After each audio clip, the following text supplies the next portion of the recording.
Bayonetta 3, just like its predecessor, has managed to both improve and fail at new things, so if anything, some praise is in due for another refreshing attempt and not just falling into a repetition. The majority of the current problems seem to be related with matters outside of the game itself, but I'll get to those specifics later.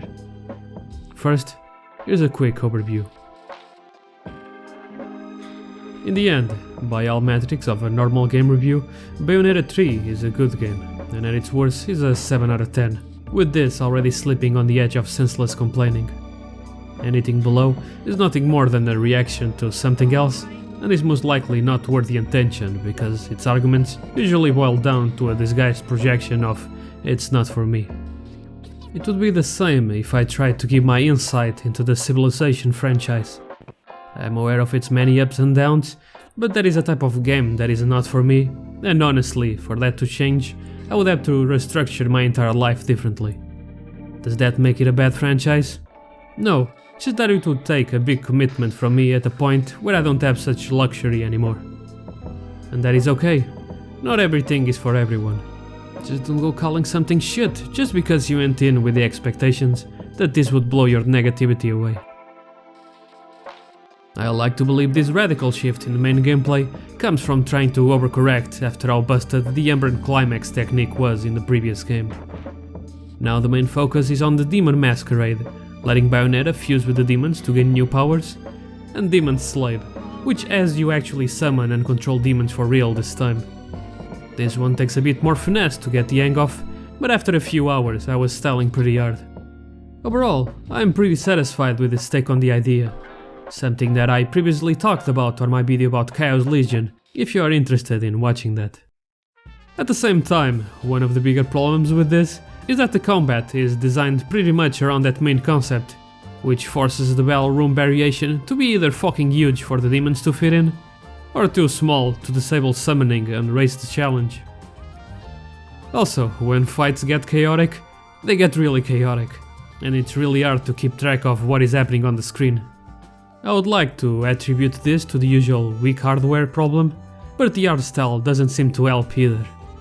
The amount of weapons you get is pretty good though, especially at the rate they give them out, making sure that if one doesn't strike your fancy, it never takes too long for the next one.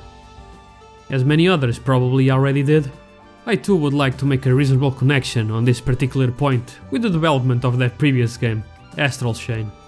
But its director only appears on Bayonetta 3 credits as a special thanks. The same happens to one of the co-directors, as the other one is credited as a producer. They are both games where you fight with controlled creatures. You would think the connection would be more evident, but I personally couldn't find it. Still, both offer a significantly different experience, so they're both definitely worth a playthrough.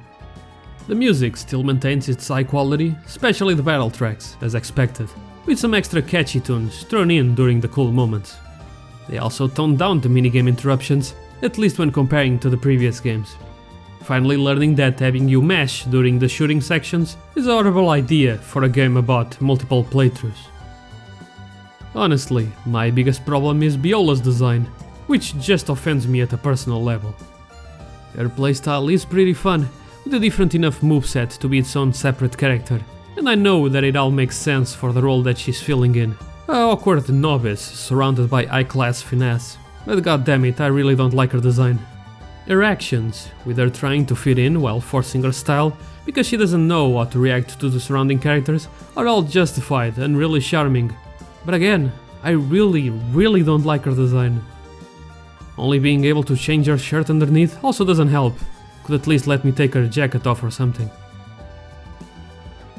Anyway, it's a good game that just needed a bit more refinement, but definitely still a solid recommendation for anyone who likes action games.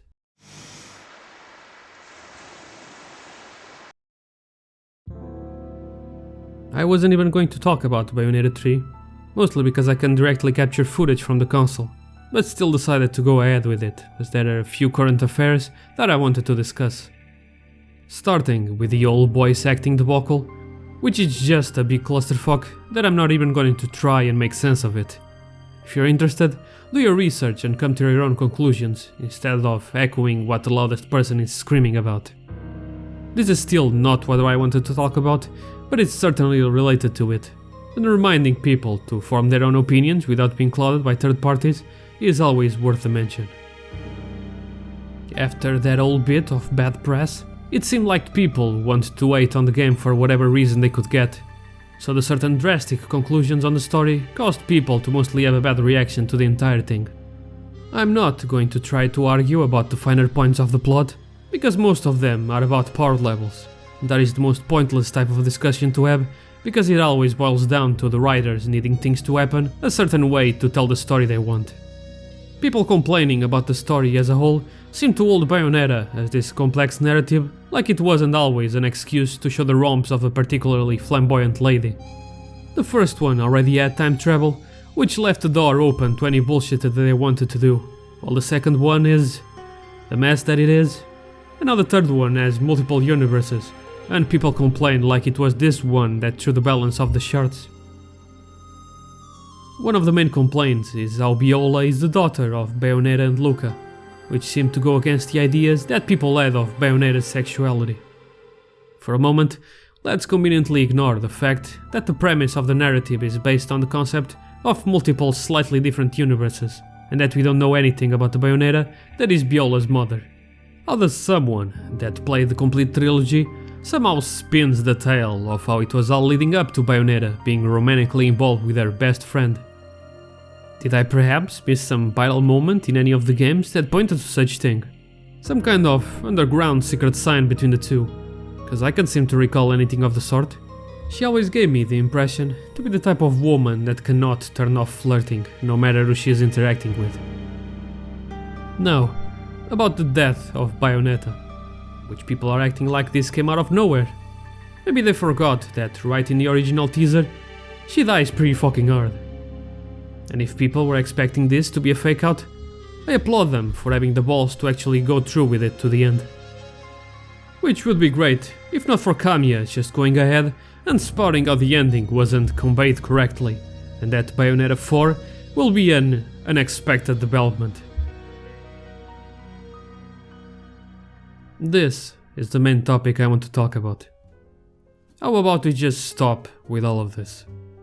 But what about the next Super Smash Bros? Will Viola be in it? I don't care. I really don't fucking care. And it's difficult to care when this kind of speculation and execution is rampant to the point of making me hate things. This has me thinking that I generally hate Nier and everything related to it nowadays.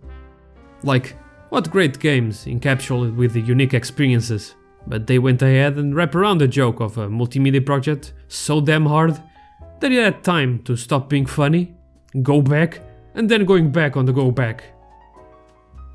It's the stage plays, the drama CDs, the stories on the art books, the light novels, the MMO raids, and now an animated production, which just let me go right ahead and make an assumption on that. We're at such point that everyone is expecting for the anime to have another major twist, but if they actually just adapt it without any change, that is still considered a major twist on its own.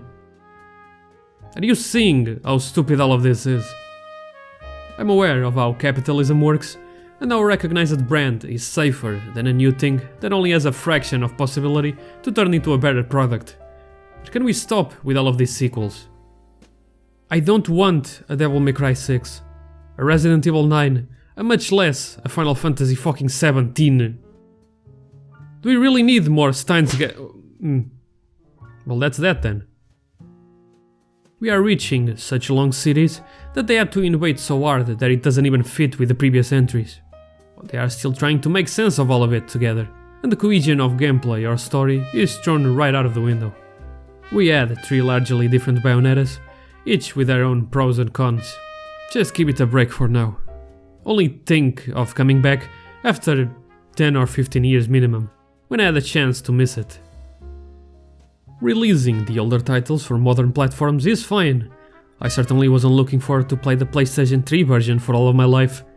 But just be careful who you outsource the project to, or you might get a Silent Hill HD collection situation. All of this also includes the topic of announcements and delays, where they decide to blow their load on dropping a name for something people are looking forward to, and then go radio silent for years. Things like Metroid Prime 4, the sequel to the Breath of the Wild, and even Bayonetta 3, which then have people making the assumption that it's taking so long, it can only mean that this is going to be the best thing ever. Like development is a continuous thing that always goes well. Because then it comes out and they think it's bad because they built this image of something that is honestly impossible to achieve.